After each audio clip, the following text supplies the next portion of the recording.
Michael Frankel for CageMinds.com. It's a beautiful day. We're outside, joined by Emily Kagan. Strawweight, gonna be on the 20th season of TUF, competing for the first UFC Strawweight title. It's some time away though still, so how are you doing now? I'm doing great. Just keeping at it with all the training, trying to keep the balance of training hard, keeping my nutrition on point, and balancing that all out with getting everything else in my life situated before I head off for the show. So how do you prepare for something like this show where it's the possibility of 3 to 4 fights in a short period of time? So it's a lot different than a normal training camp. How do you prepare for this, physically at least? Well, I would say instead of really looking to peak like I might before a fight, instead I just try to maximize my fitness level and my training skills, and just stay healthy and strong, and keep my weight low so that I'm ready for anything at any time. One of the benefits of the show, really, in my opinion, is that we aren't going to be allowed the distractions that we have in our normal, day-to-day life. Phone calls, bills, what's going on in someone else's world, what the landlord or the neighbor's doing.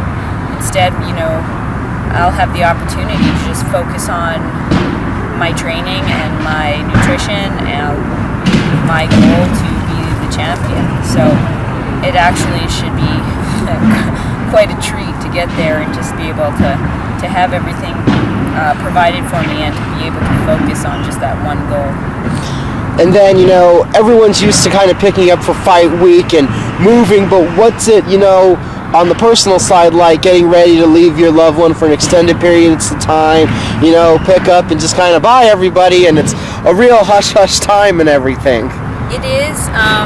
Fortunately for me, I've had a lot of experiences with picking up my life and moving. I've moved out of the country a couple times. I've moved out of state. I've left friends, family, loved ones, even here in New Mexico. I've been here 4.5 years, and I moved here alone without any friends or family. I've made new friends and new family here in New Mexico, but I'm very good at adapting to my surroundings and adjusting to change lifestyles and circumstances and moving. So I really feel like I'll be fine. I have sort of a plan set for how I'm going to, sort of segue from being here to filming for the show. And that's always worked for me. It's always really set me up into a good mental state for my next journey. And then this is a really unique experience on TUF, also from the fact that for this season, we know about 3/4, if not more, of the cast already, with it being such a high caliber fighter. Is there anything with that? You already know who you're going to be living with, fighting against, possibly training with. How does that come up? Because this is a different experience than anyone's went through before. It is, and it was really a really cool opportunity to be able to go to get my medicals done at the same time as the tryouts, and I got to meet a lot of the girls who were trying out, and I also got to spend some really cool time with the girls from Invicta who are already guaranteed spots on the show. Normally we see each other when we're getting ready for a fight, and so tension's high. We're not relaxed. Everyone's a potential enemy in the sense of an opponent in the cage, I guess is really what I'm saying. And so for the opportunity to go out there and meet them all and hang out with them in an environment that was not pre-fight, it really took off a lot of edge and anxiety for me. And knowing I already know half these girls, now I know what it's like to just go out, share some laughs and stories, and talk to them. Even though they're all potential opponents. So it's allowed me a new perspective, a new experience with being around all these women, and I feel so much more prepared after having had that week with them. The first time ever, this is a weight class being brought into the UFC, really from TUF, and it's the top 20 fighters in the world is what we're going to end up with seeing. It's going to be a really high elite level of competition. Is it almost unfair for it to happen in that circumstance without everyone, having the time to prepare each other and peak? Or what will it be like? It's kind of a gamble now with it, especially at high levels as it is. I've talked to a lot of different people who have actually been on the Ultimate Fighter show in the past, and from what I hear, it really comes down to the mental piece more than anything else. Obviously, these women, myself included, we're all professional, and so we will all be coming physically prepared for the show, with our diets dialed in and exercise regimens all set. So fitness-wise, it's not a question. We've all reached a point, where, in terms of our skill level, where we're essentially going to be for the show. So really, what it comes down to, from what I understand, is the mental piece and who's really the toughest in terms of their spirit and their mind in being away and being in this very exclusive and particular situation. But in terms of being unfair and whatnot, it's really not unfair. It's a gift to everyone, and it's a gift to all women in the 115 weight division and future weight divisions of women in the UFC, because we're getting such a tremendous amount of exposure and also respect. So we will all be given an opportunity to demonstrate our skills on the show, and I believe after the show as well in the UFC. So I think that there's no unfairness about this, that it's just an awesome opportunity and gift for us. What was the moment like for you when you received the official notification of what was going on? I had this very small inkling in the back of my mind that something might be going on, but I just couldn't believe it. I wasn't going to let myself believe it, and in some ways I'm a hardcore realist. But I saw the Vegas number on my phone and picked it up, and Dana White introduced himself. And I wasn't sure if I was being punked or something, so I just started asking Dana a few questions, just to keep it light and keep the conversation going, so that I could know for sure that it was indeed him. And when I realized it was,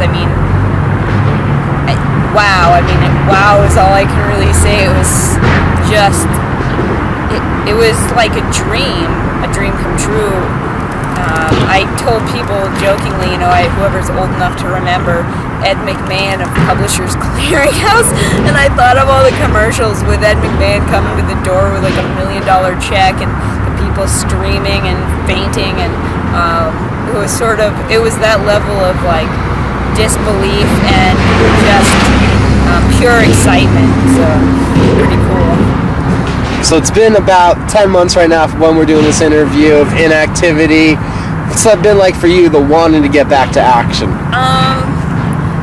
For me, I'm okay. I don't feel, people talk about ring rust or cage rust, and I don't really feel that, because I've been training in martial arts since I was 18, and I didn't even start competing until I was 28.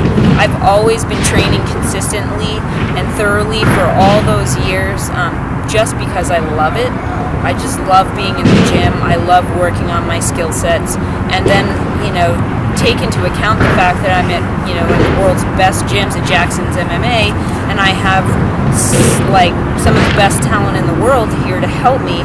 And so when we go to spar and train, we go hard, and there's a lot of nerves and and energy and adrenaline going at the gym. So usually the training is the hard part. Fighting is easy, and so I'm always just excited to get back into the cage, because I love it so much, and I have some of the most fun on fight night. So with this whole 10 months off, where do you feel that you've really been able to grow your attributes the most? Well, just with time and something to work toward, another thing to work toward, really. I've been able to really focus on all aspects of my game. There's just been so much time for it, really working on my ground game, my striking, and playing around with the sparring and finding new things that I just happen to like or find come naturally. I've been working on switching stances, and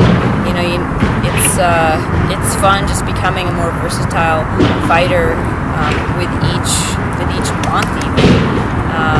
And also just new things that have happened in my personal life that have allowed me really to continue focusing even harder on that balance piece, which is essential, I believe, for survival on the filming of the show.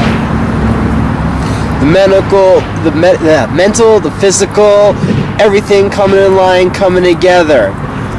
Can't wait to see that. There's going to be two great coaches on there, Gilbert Melendez, Anthony Pettis. What do you think of those guys? Probably watched them before. Yeah, I mean, they're both super talented fighters. Pettis, I'm sure, is going to bring on some great assistant coaches for his team. Melendez just seems like a solid person all around. Character-wise, I think that he could potentially be a good match for me, just out of personality, maybe. But I've only heard great things from everyone about both individuals as well, and so I'm really excited that I feel like whichever way it goes for me, it's going to be a win-win. You got a lot of supporters. You got a message for the fans? I appreciate all of you. I love getting my fan mail and my emails and friend requests. It's my fans and the people who tell me that I inspire them that really lifts me up and sets me forward. So thanks for the love. I appreciate every single one of you. Last but not least, in a recent interview, you were called Peters all the way through it. How awkward does that get?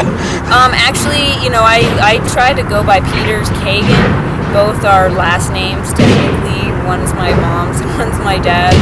And I love to use them both and represent both sides of my family, because I wouldn't be who I am and where I am today if it weren't for the contributions of both the Peters family and my Kagan family. So I'm okay with that. Everyone knows who I am, and I'm happy to represent my whole family. Emily Peters-Kagan, thank you for the time.